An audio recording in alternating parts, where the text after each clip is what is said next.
Bab 108, Sienna, 5. Jangan lupa like dan subscribe, agar kami makin semangat upload lebih banyak. Itu sebabnya saya bertanya kepada Anda, siapa yang menulisnya? Eugene terus menghadapi Sienna. Aku tidak tahu, Sienna bersikeras. Bukankah memalukan dan memalukan untuk terus mengatakan, saya tidak tahu, berulang-ulang. Diam.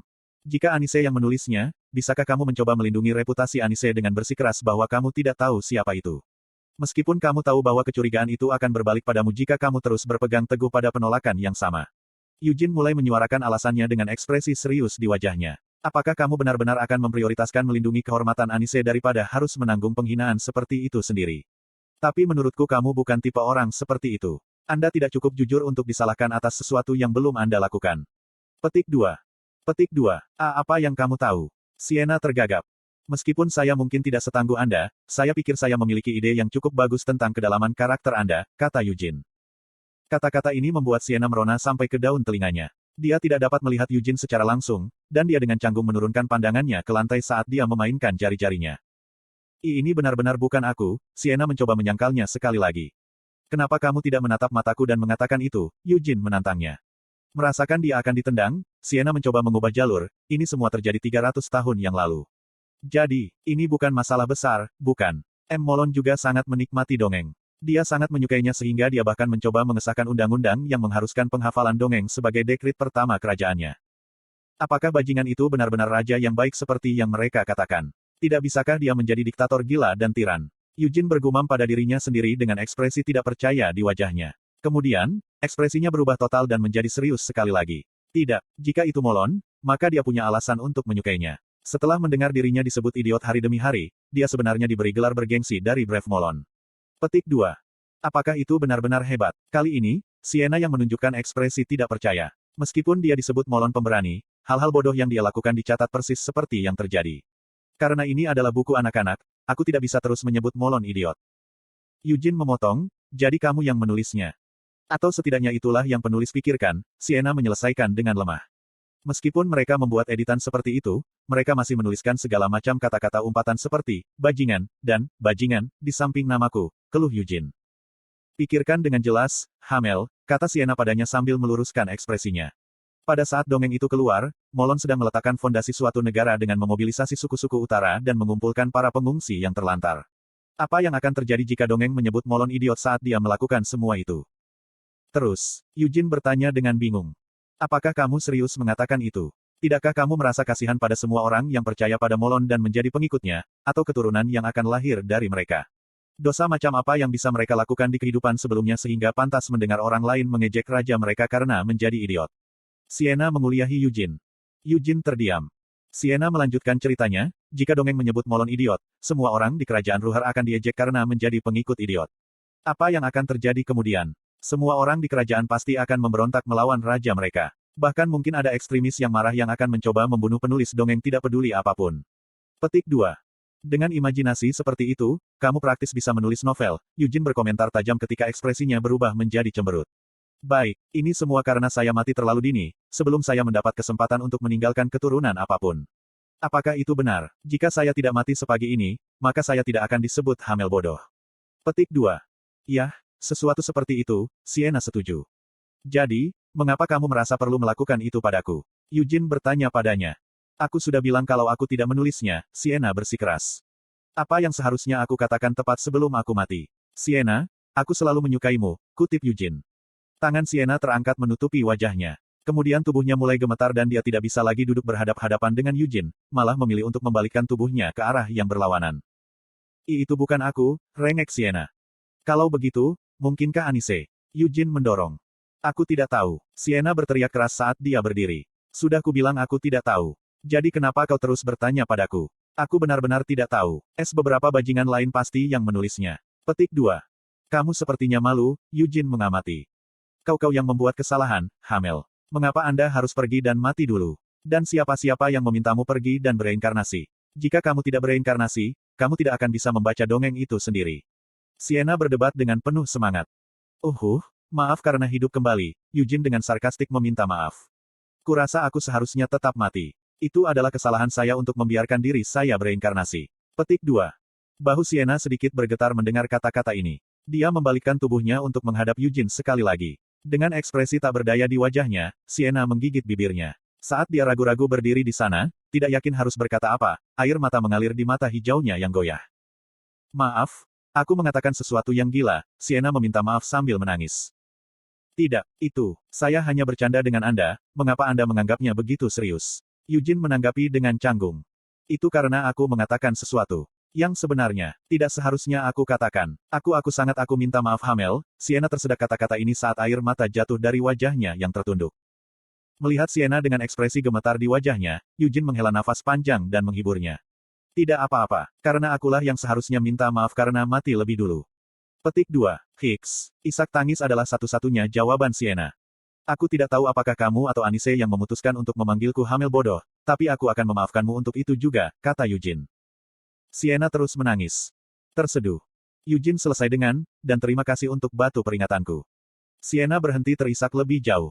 Wajahnya, yang tadinya merona merah terang sampai sekarang, tiba-tiba menjadi pucat. Kata-kata Eugene telah mengingatkannya pada sesuatu. Itu benar, batu peringatan.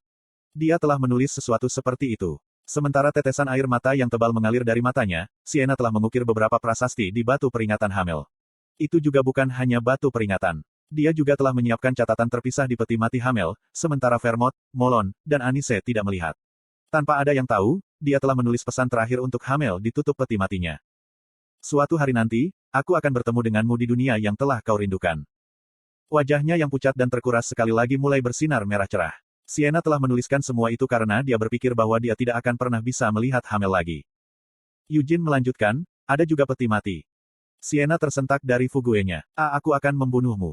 Ketika kamu mendirikan patungku, kamu pasti banyak menangis. Kapan aku pernah menangis? Berhentilah membayangkan sesuatu. Eugene menggodanya. Tapi aku melihat Molon meminum air matamu. Itu konyol. Bagaimana kamu tahu semua itu? Jiwamu seharusnya berada di dalam leher. Apakah kamu masih sadar meskipun yang tersisa dari dirimu hanyalah jiwamu di dalam kalung itu? Suara Sienna bergetar saat dia menanyakan pertanyaan ini.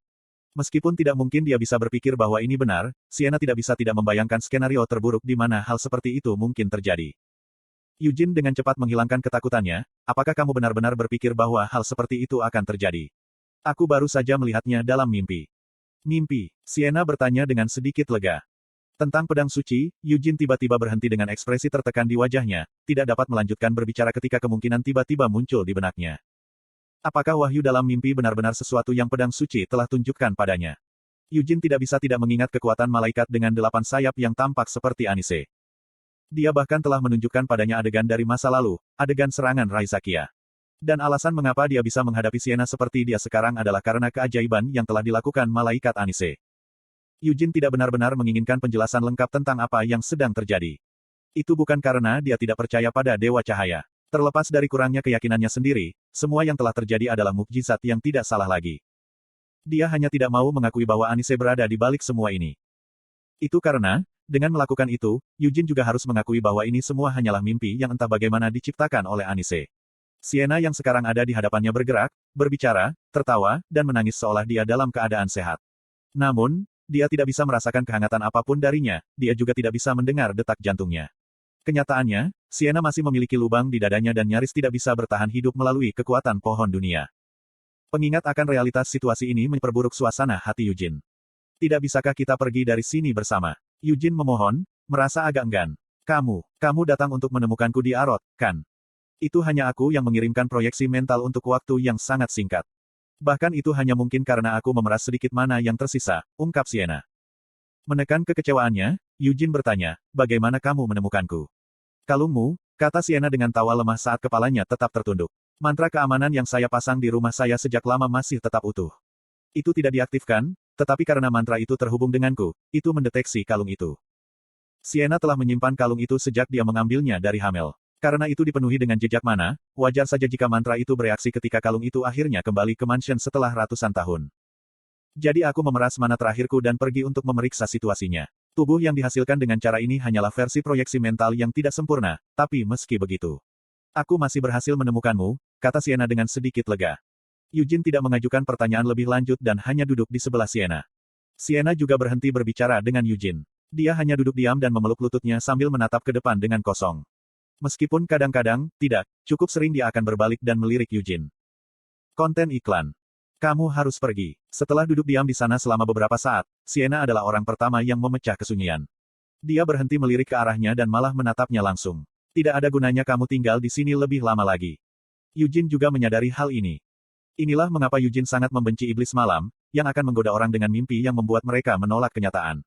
Sebuah mimpi yang tidak pernah bisa menjadi kenyataan, tetapi masih sangat dekat dengan kenyataan. Selama mereka bercampur dalam beberapa faktor yang berbeda dari kenyataan, mudah bagi mereka untuk merayu pikiran manusia dan menghancurkannya sepenuhnya. Mungkin, Eugene dengan enggan menyetujui. Meskipun dia terlalu menyadari kebenaran ini, tidak mudah baginya untuk menerimanya. Sekarang, rasanya Eugene bisa mengerti sedikit apa yang ada di kepala Edward. Jika Anda tidak ingin menghadapi kenyataan dan malah menolaknya, akan mudah bagi Anda untuk menjadi kecanduan mimpi indah yang ditawarkan oleh Night Demons. Meski begitu, kamu harus menghadapi kenyataan. Jika Anda tetap terjebak dalam mimpi, Anda tidak akan dapat mengubah apapun tentang realitas Anda. Eugene bangkit. Kita akan bertemu lagi, janjinya. Sienna menatap Eugene yang berdiri di sampingnya dan tersenyum. Kamu bukan lagi Hamel, jadi aku akan memanggilmu dengan namamu yang sekarang.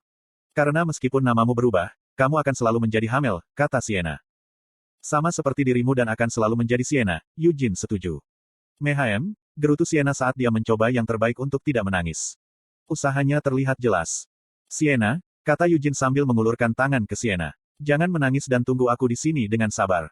Bodoh, tolol, bajingan, Sienna mengutuk. Meskipun dia mencoba yang terbaik untuk tidak menangis, Sienna menggosok matanya dan meraih tangan Eugene. Karena kamu terus mengatakan hal egois seperti itu, mau tak mau aku merasakan harapan. Aku tahu, jawab Eugene singkat. Karena itu, aku akan menunggumu, janji Sienna padanya. Aku akan mempercayaimu, menaruh harapanku padamu, dan menunggumu. Tentu saja harus, Eugene menerima janjinya. Kamu tidak perlu kembali ke sini untuk menjemputku, kata Sienna sambil berdiri sambil mengendus-endus. Setelah ragu-ragu selama beberapa saat, dia menarik Eugene lebih dekat dengan tangannya sampai dia bisa meraih dan memeluk Eugene di bahunya. Karena aku akan datang mencarimu. Kamu hanya perlu menungguku. Petik 2. Eugene menepuk punggung Sienna. Sienna mengatupkan bibirnya rapat-rapat karena sentuhannya, dan membenamkan wajahnya ke bahunya. Dia tidak bisa merasakan kehangatan yang datang dari Sienna di tangannya. Dia bahkan tidak bisa mendengar detak jantungnya. Meski begitu, Eugene masih bisa merasakan Sienna. Dia belum mati saat itu dan masih hidup sampai hari ini. Baik, jawab Eugene dengan seringai. Setelah melihat senyumnya, Sienna juga membalas senyumannya. Ini keajaiban, pikir Sienna dalam hati. Memikirkan bahwa dia akan bisa bertemu dengan Hamel seperti ini, Hamel, yang menjadi orang pertama yang meninggalkan mereka. Meskipun banyak hal telah berubah. Dia tidak ingin melepaskannya. Dia tidak ingin harus mengucapkan selamat tinggal padanya. Hanya untuk sedikit lebih lama. Bahkan saat pikiran ini melintas di benaknya, Sienna dengan sengaja melepaskan Eugene. Saat Sienna melihat Eugene dari atas ke bawah, dia berpikir, tidak ada yang berubah. Kamu masih Hamel. Sienna tidak menangis. Sambil tersenyum seterang mungkin, dia melambaikan tangan pada Eugene. Aku sangat senang bisa bertemu denganmu seperti ini, Sienna mengaku. Keajaiban itu berakhir. Sienna secara bertahap mulai kehilangan kesadaran. Dia tidak bisa melihat sosok Eugene lagi. Dia perlahan duduk di tempat. Pohon kecil yang tumbuh di belakangnya telah menghilang. Segala sesuatu yang lain kemudian menghilang dan tertutup cahaya terang. Sienna duduk di tengah adegan ini, masih menatap ke depan. Terima kasih, gumamnya. Anise, dengan 8 sayap malaikat terbentang, sekarang berdiri dari jarak dekat. Tanpa berkata apa-apa, Anise hanya menatap Sienna dengan senyum tipis di wajahnya. Semoga kamu juga menemukan keselamatan, kata Sienna sambil menatap Anise, sebelum menutup matanya. Sayap Anise perlahan terlipat, dan saat cahayanya menghilang, tempat itu dipenuhi kegelapan. Eugene membuka matanya. Dia segera bangkit dari tempat dia berbaring di tanah. Semuanya seperti sebelum dia jatuh pingsan, tidak ada satu hal pun yang berubah dalam kenyataan. Sienna sedang berbaring dengan mata tertutup, terbungkus dalam kristal, dengan lubang di tengah dadanya dan tanaman merambat yang menghubungkannya dengan pohon dunia. Eugene menatap Sienna selama beberapa saat. Ingatannya tentang apa yang baru saja terjadi tetap sangat jelas. Dari percakapan lengkap yang dia lakukan dengan Sienna hingga teknik yang dia pelajari yang dimaksudkan untuk membuka segel Akasha, melepaskannya dari kurungannya di dalam Akron. Jangan salahkan Vermont. Dia juga mengingat kata-kata ini. Tersenyum kecut, Eugene membelai dagunya sendiri. Mari kita beri dia kesempatan, Eugene akhirnya bergumam. Tidak ada yang pernah benar-benar bisa memahami Vermont. Vermont juga tidak meminta pengertian siapapun. Pria itu telah memikul banyak beban di pundaknya, tanpa meminta siapapun untuk membantu memikul beban bersamanya. Tidak. Dia telah meminta bantuan. Dia telah menghadapi Raja Iblis bersama dengan Sienna, Anise, Molon, dan Hamel. Dari sekian banyak makhluk hidup di dunia, hanya 4 makhluk ini yang mampu mengimbangi Vermont. Namun, Vermont masih belum mencari pengertian dari rekan-rekannya. Setelah Hamel meninggal di kastil Raja Iblis Penjara, Vermont mencoba mengumpulkan semuanya sendirian. Apakah itu sumpah? Atau reinkarnasi Eugene? Kami tidak pernah mengerti satu sama lain. Saya tidak tahu mengapa Vermont melakukannya atau apa yang sebenarnya dia rencanakan. Ini tidak seperti aku Vermont, dan sampai akhir, aku tidak pernah benar-benar mengerti dia. Kurasa ke orang yang tepat untuk pekerjaan itu. Vermont mungkin akhirnya gagal, tapi Hamel, jika itu kamu, maka kamu mungkin benar-benar bisa melakukannya. Ini berat, gumam Eugene sambil memijat bahunya sendiri. Inilah mengapa aku benci disebut pahlawan. Dia segera melihat bahwa Christina telah pingsan di dekatnya. Anise tidak terlihat dimanapun. Namun, tongkat yang telah beresonansi dengan cahaya Anise masih menyentuh ujung jari Christina. Eugene menatap Christina selama beberapa saat, lalu mengangkatnya dan menggendongnya. Christina masih belum sadar, jadi berapa banyak waktu yang telah berlalu sejak dia terjebak dalam keajaiban. Sepertinya itu tidak terlalu lama. Untungnya, Christina hanya kehilangan kesadaran dan sepertinya tidak ada yang salah dengannya. Apa identitas aslinya? Eugene berpikir pada dirinya sendiri. Tidak mungkin Christina diam-diam menjadi Anise. Tapi, malaikat, itu sebagian terhubung dengan Christina. Kalau begitu, gumam Eugene sambil menghela nafas dan menoleh. Dia melihat wajah Sienna untuk terakhir kalinya, yang matanya masih tertutup dengan tenang. Tunggu aku. Setelah mengucapkan selamat tinggal seperti itu, Eugene keluar dari pohon dunia sambil menggendong Christina. Hamel, teriakan Tempest bergema di dalam kepalanya. Apa yang baru saja terjadi? Dan apa sebenarnya cahaya itu? Bahkan tidak bisa mendapatkan waktu untuk berkubang dalam emosiku. Eugene menggerutu ketika dia menyelipkan Winnet kembali ke jubahnya.